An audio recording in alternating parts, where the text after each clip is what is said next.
Completely half filled and fully filled electronic configuration stable होते हैं, यहाँ पे रिपल्शन कम होंगे। ये 2p में कितने इलेक्ट्रॉन है? 3 इलेक्ट्रॉन है। और यहाँ पे क्या है? यहाँ पे 2p में कितने हैं? 4, 1 2 3 4। तो जो ये चौथा इलेक्ट्रॉन इसमें आ गया, यहाँ पे रिपल्शन ज़्यादा होगी, तो इस रिपल्शन की वजह से इसका साइज क्या होगा? बड़ा एज कम्पेयर टू नाइट्रोजन। तो ये रीज़न है यहाँ पे क्यों देखा गया है कि ऑक्सीजन का साइज बड़ा है एज कम्पेयर टू नाइट्रोजन। ये इलेक्ट्रॉनिक कॉन्फ़िगरेशन का केस है। तो ये थी कुछ बातें रिगार्डिंग, मिसाल के तौर पर जो मैंने आपको यहाँ पे बताया कैसे इलेक्ट्रॉनिक स्पीशीज क्या होती है, ये सारी बातें मैंने यहाँ पे की। अब हम ट्रेंड पढ़ेंगे कि जो ये मिसाल के तौर पर एटॉमिक रेडियस है अलोंग द पीरियड क्या हो जाता है, इंक्रीज होता है या डिक्रीज होता है, ये अब हमें देखना है। और उससे पहले मैं और एक चीज़ आपको बताऊंगा जो रिलेटेड टू दीज, मिसाल के तौर पर जो ये एटॉमिक जो हमने आयोनिक रेडियस वगैरह बात की, तो ये हमें इसके बारे में मैं और बात करूंगा।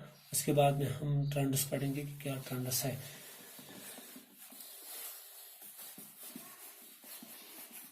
सबसे पहले मैं बात करूंगा जो एनायन होता है।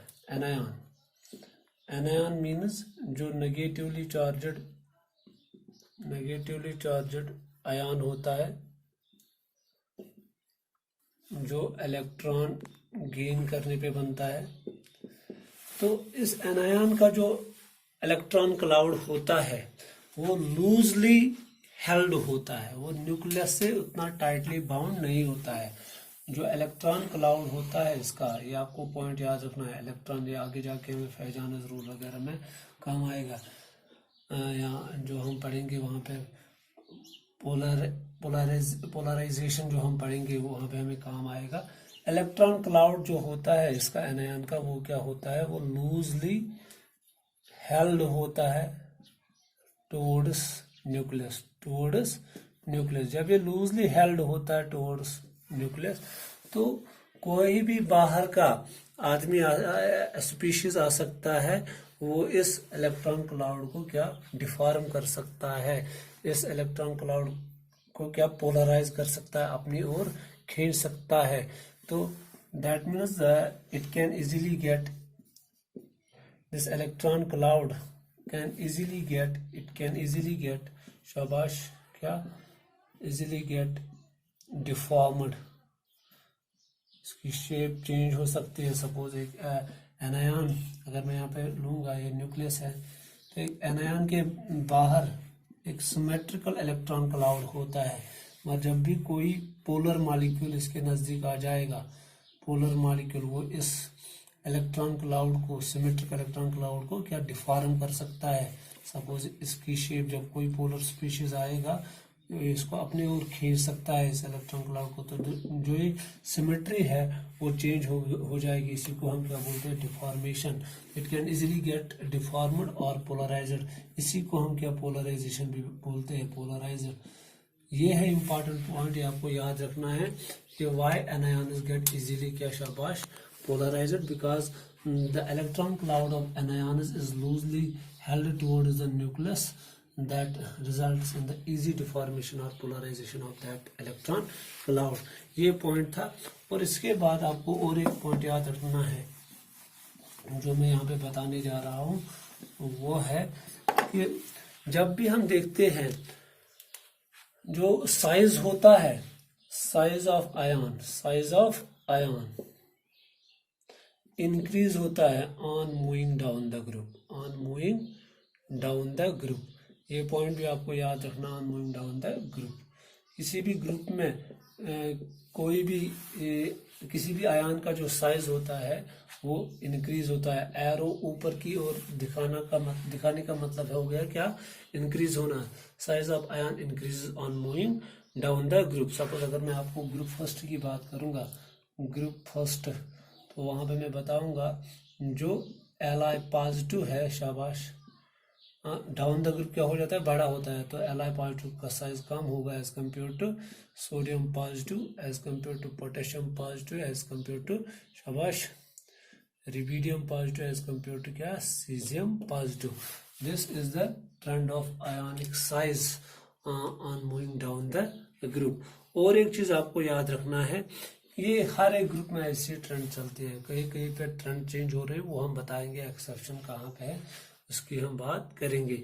और दूसरा चीज आपको याद रखना है, जो कैटायंस होते हैं, सपोज मैं लिखूंगा यहाँ पे for cations of same, for cations, ये पॉइंट्स नोट डाउन कीजिए प्लीज, मेरे साथ ही लिखिए। For cations of same elements, एक ही एलिमेंट के क्या जो कैटायंस होते हैं, इस तरह मैंने भी आपको लिखवाया यहाँ पे Fe2 पॉजिटिव Fe3 पॉजिटिव, वो आयरन एलिमेंट के ही क्या थे, सेम कैटायन थे, क्या, शाबाश।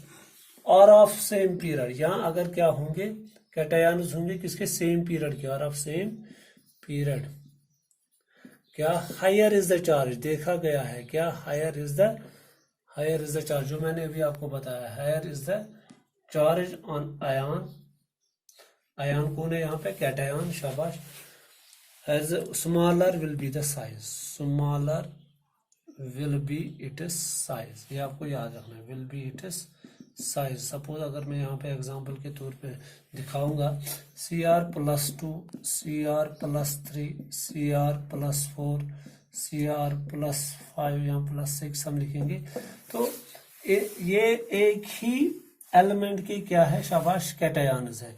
अब मैंने यहाँ पे क्या लिखाया, for cations of same element, पहला क्या है, same element, higher is the charge. अब यहाँ पे आपको देखना सबसे ज्यादा चार्ज किस पे है, Cr+6 पे, तो इसका साइज जो होगा वो सबसे छोटा होगा, और सबसे बड़ा किसका होगा, Cr+2 का। तो आप लिखोगे Cr+2 का साइज सबसे बड़ा है एज कम्पेयर, सबसे छोटा साइज किसका है, Cr+6 का। तो ये आपको याद रखना है, या आप इसकी ट्रेंड ऐसे भी लिख सकते हो, मिसाल के तौर पर सबसे छोटा कौन है, Cr+6, उसके बाद Cr+4, उसके बाद ये ऐसे भी लिख सकते हो, तो ये रिवर्स में हमने लिखा, तो आप किसी भी पैटर्न पे आप लिख सकते हो। तो ये मैंने एक रूल बताया, और एक चीज मैं बताऊंगा, सपोज अगर मैं यहाँ पे बात करूंगा मैग्नीज की या आयरन की, वो मैंने आपको समझाया, ये थे क्या, शाबाश, एक ही एलिमेंट के क्या, शाबाश। अगर अब हम बात करेंगे ग्रुप की, सॉरी पीरियड की, तो पीरियड में भी आपको क्या याद रखना है, क्योंकि मैंने बताया, और सेम पीरियड के अगर होंगे तो उस टाइम भी आपको क्या देखना है, जिसपे सबसे ज्यादा क्या चार्ज होगा। सपोज अगर मैं बात करूंगा, अभी मैं लूंगा यहाँ पे Na+2, Mg+2, Al+3, ये एक ही पीरियड के हैं, एक ही पीरियड के 3 एलिमेंट है, और मैंने क्या बताया, higher is the charge, higher is the smaller relative size, तो सबसे छोटा साइज किसका होगा, Al+3 का, क्योंकि इस पे चार्ज सबसे ज्यादा है। ये है रिगार्डिंग कैटायन। अब बात करेंगे शाबाश एनायंस की, एनायंस की बात करेंगे, तो यहाँ पे मैं एग्जांपल लूंगा एनायन की, क्योंकि साइज ऑफ आयन मैंने लिखा, ग्रुप 17 की मैं बात करूंगा, सब मैं लिखूंगा वहां पे F- smaller in size as compare to, शाबाश, chlorine negative as compare to क्या, bromine negative as compare to iodine negative. तो ये है ग्रुप 17 की बात। अब यहाँ पे एनायंस की बात करेंगे, जिस तरह मैंने बताया कैटायन में क्या देखना है आपको, चाहे वो सेम एलिमेंट की कैटायन होंगे या एक ही पीरियड की कैटायन होंगे, तो वहां पे आपको चार्ज देखना है।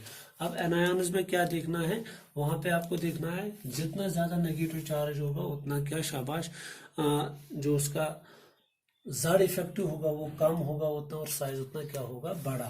फॉर एनायंस हम यहाँ पे बात करेंगे, for anions higher is the number of negative charge on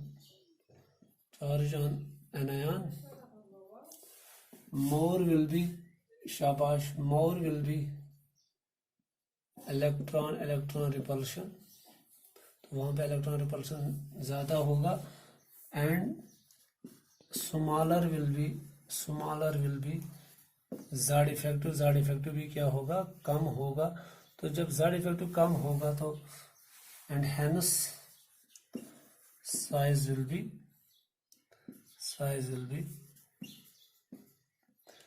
more, size क्या होगा, साइज बड़ा होगा। ये आपको देखना है क्योंकि प्रोटॉन्स मैंने आपको पहले बताया इस केस में कैसे रहते हैं, इलेक्ट्रॉन्स बढ़ जाते हैं, ज़्यादा इफेक्टिव कम हो जाता है। अब अगर मैं बात करूंगा O-1 O-2, इन दो में से सबसे बड़ा साइज किसका होगा, तो हम क्या लिखेंगे O-2 का साइज बड़ा होगा।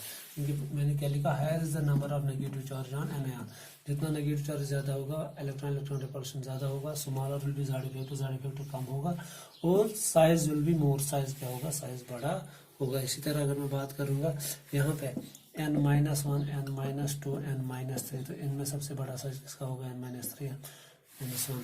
ये था केस।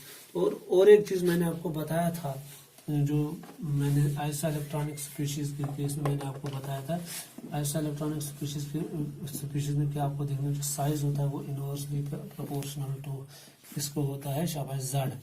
मैंने आपको वहां पे बताया जितना एटॉमिक नंबर क्या होगा, शाबाश ज्यादा होगा उतना साइज का छोटा होगा for iso electronic species. This is for iso electronic species. Suppose मैं फिर से यहाँ पे बात करूंगा electronic species, iso electronic species. Suppose मैंने लिया था यहाँ पे, मैंने यहाँ पे लिया था N-3 O-2, शाबाश, F-1 Na+1 Mg+2 and Al+3। आप मुझे बता सबसे ज्यादा एटॉमिक नंबर किसके पास है, Z के, अल्युमिनियम के पास। तो इसका Z ज्यादा है तो इसका साइज क्या होगा, छोटा, क्योंकि इन दोनों के बीच में रिलेशन क्या है, इनवर्स से रिलेटेड है। तो ये आपको याद रखना है, जितना ज्यादा Z कम होगा उतना साइज बड़ा होगा। तो N3 का Z क्या है, कम है। ये आइसो इलेक्ट्रॉनिक स्पीशीज के लिए आपको देखना है, जितना कम Z होगा उतना साइज बड़ा होगा। तो N-3 का साइज सबसे बड़ा होगा, उसके बाद ये, और सबसे छोटा साइज किसका होगा, Al+3 का। ये कुछ चीजें जो आपको याद रखनी थी जरूरी, ताकि आप आगे जाके जितने भी ट्रेंड्स है वो आप समझ सकते हैं। थैंक्स।